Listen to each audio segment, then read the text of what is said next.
Whoop. I just saw an interesting statistic on SportsCenter, guys, and I want to bring this up right off the bat because I think it's going to have something to do with the Carson debate that we just put up on the website. Brett Favre, who is probably one of the top 3 quarterbacks of all time, I think we can all agree on that, has 3 MVP. You got to say Brett Favre. You got to say it like that. Brett Favre. Anyway, Brett God, Favre. Can't they spell in Mississippi? Anyway, has 3 MVP awards, correct? Sure. Yeah, back to back. Back to back, 95, 96, and 97. Mm-hmm. In 2 of those 3 MVP award seasons, his completion percentage was below 60%. Carson Palmer has never had a season with a completion percentage below 60%. And I know all the Carson haters are going to go, well, Carson's never won a playoff game. Well, if you had Reggie White, you would win some playoff games too. Yeah. Or if you played 18 seasons. Exactly. Yeah, Holmgren did a great job putting that team together. It was they had a wonderful squad. I mean, when you got Andre frickin' Rison as your 4th receiver and Desmond frickin' Howard as your 5th receiver, I mean, that team was just stacked. Yeah, they were a good team, man. Holmgren did a great job with those guys in Green Bay in the mid-'90s, I thought. I agree with that. Holmgren's one of the greatest offensive minds of this decade, or of the last decade at least. But I mean, that's the knock, that keeps going on Carson. Carson's completion percentage was 60.3% last year. That was the lowest of his career. Yep. So. And with what he was working with, he was doing good to have a completion percentage that started with 6 at all. You're telling me, right? I mean, it's just ridiculous. The hard-on that people have just to go after Carson in this day and age is freaking phenomenal. Yep. I could post stats and show numbers and situations like the one you talked about with Brett Favre and winning the MVPs with less than 60% complete all day long. I've shown how Dan Fouts and Dan Marino and John Elway and all these guys rocked, 70-ish quarterback ratings and whatnot throughout their career, dependent upon usually their supporting cast because the quarterback does rely on that. And it don't matter, man. Look at Archie Manning. The guy's got a damn MVP trophy, and he never had a winning season as a starting quarterback. Never had a winning season. Yep, because it used to be that, or maybe it used to be. I guess I can't say for sure. I wasn't around. But I imagine that when the news moved a little slower, I think that you didn't have the, second-to-second updates of every little thing. A guy breaks wind, it's all over Twitter in 2 seconds. Back then, perhaps people took a more measured look at all the variables in play when ascertaining, whether a guy was good, bad, or somewhere in between. And nowadays, it's just, Carson didn't throw for 4,000 last year, and a bunch of other guys did. Must be the suck. He ain't been the same. He ain't been the same since the knee injury. I still hear that from guys who get paid to do it for a living. And in 06, if they just did a quick Google, 06 he threw for more yards than he did in 05, 9 months off of reconstructive surgery. In the kitchen. But yeah, I'm jealous of Pittsburgh, man. Frickin' they got a couple. Don't ever say those 5 words on this show again. I'm jealous of Pittsburgh. Okay, I'll make it more words. I'm jealous of Pittsburgh's backup quarterback situation. They seem to have things. Better. Now let me a much better situation than the Bengals do. Although I'm not as down on JTO as some, I'd still love to see a Dennis Dixon or a Byron Leftwich back there. I'm sorry, Jordan Palmer's the number 2 quarterback on this team. You think? It would be retarded. Like 7 passes. Yeah, I think Jordan Palmer's. I think he improvises better. I think he's got a younger arm. I think he's more. Yeah, I mean that 70s porn stash is just awesome. Dude, I don't think that either JTO or Jordan, who if Carson was out for a few games, could go in and not be looking over their shoulder. I think either one of them would be looking at the other, get yanked if they weren't playing well. Either one of them. JTO's in there, he's stinking it up. Here comes Jordan. We'll try him. Same thing the other way. That's how I see our backups right now. I don't think either one is really cemented in the 2 or 3 role. And they could go either way.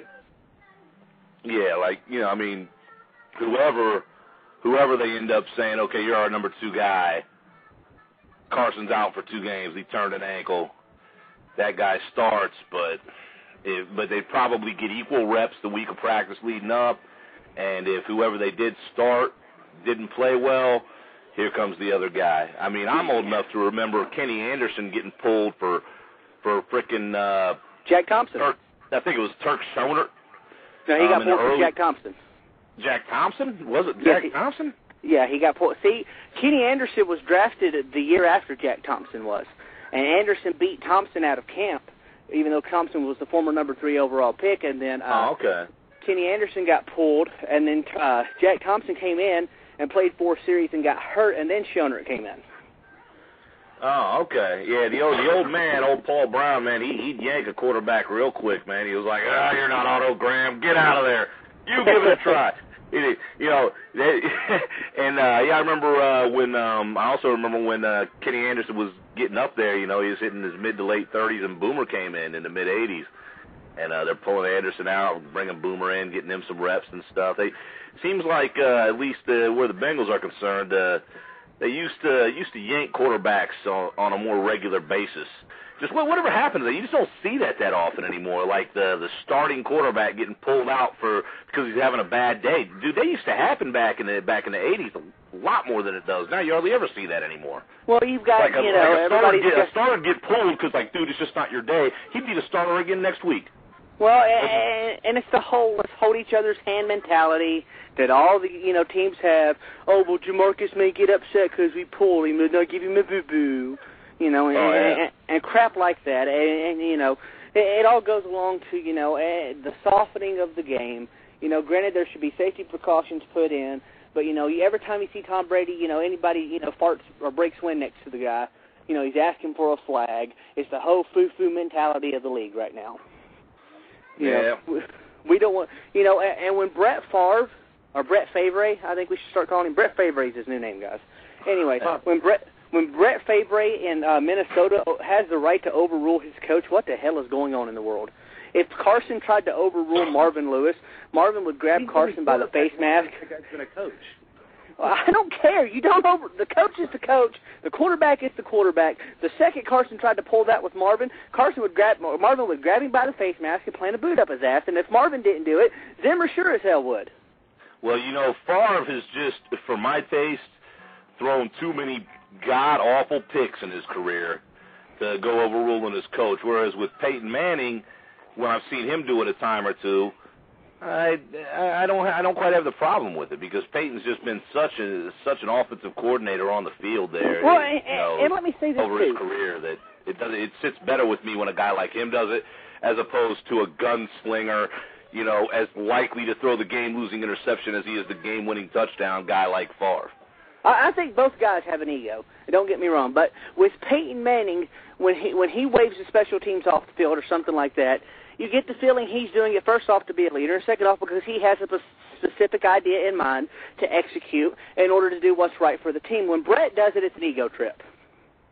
Yeah. When Favre, and he's flaky as hell, and he might change his mind 2 seconds later. I don't want to go for it. No, I don't want to go for it no more. You don't know what he's thinking. He's crazy. Where's the punter? Oh, God, where's he at? I thought I wanted to go for it, but then I changed my mind. Send the punt unit back on, Coach. Brett's like, I'm going to call this play. No, let's not go for it. Why not? Because I don't trust you, Coach. But you're calling the play, Brett. I don't trust you, Coach. We're not going for it. Okay, let's go for it. I don't know. Maybe.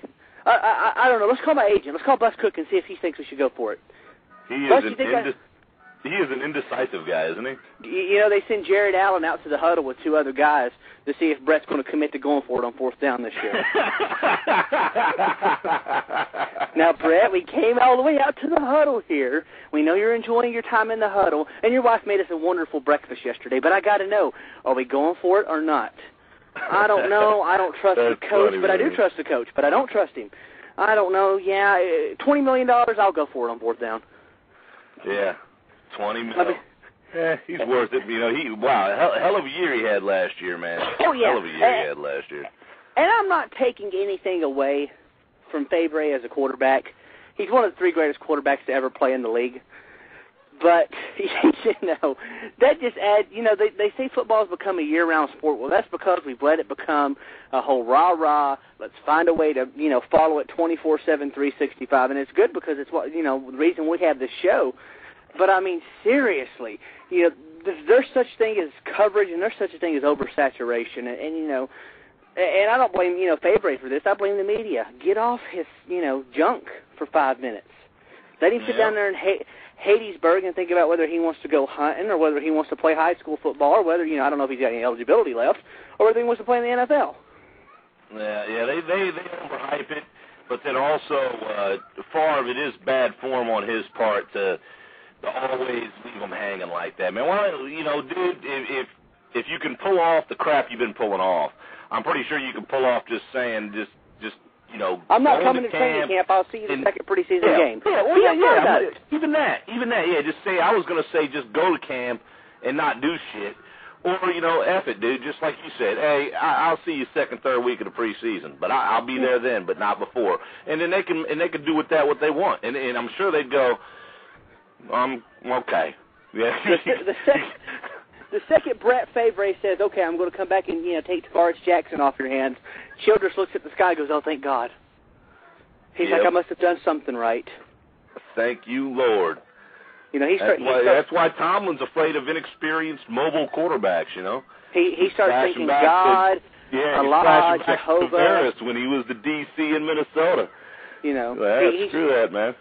Childress, sees Favre coming, or Favre coming in, and he starts thinking God and Allah and Jehovah and Buddha and about 9,000 Hindu gods and President Bush and the Sheik of Iran and pretty much, Jessica Alba, maybe he thinks her, Bill O'Reilly. He everybody but Colin Cowherd, basically. Yeah. I got a thank you call from Childress yesterday. Marty, I want to thank you for the fact that Brett's coming back. I didn't have anything to do with it. Just thank you. Okay, Coach. Is Brett going to go for it on fourth down or not? I don't know. So, I actually like Brad Childress's comment he made when he yanked Brad Johnson a few years back. Johnson kept throwing picks, and he said in the post-game presser, "That's all I can stand, and I can't stand no more." Yeah. It's just like an old cheesy cliche, but it just made me laugh. I'll never forget the time that Brad Johnson dropped back the pass. This was Julius Peppers' rookie year, and he throws the ball. It was down by the goal line, and Peppers knocks it right back into Johnson's face. Johnson catches the ball, runs it in from 3 yards out. The only quarterback ever to throw a touchdown pass to himself in NFL history. Hey, Super Bowl winning Brad Johnson, too, by the way. This is correct. How did Childress bench that guy? He won a Super Bowl.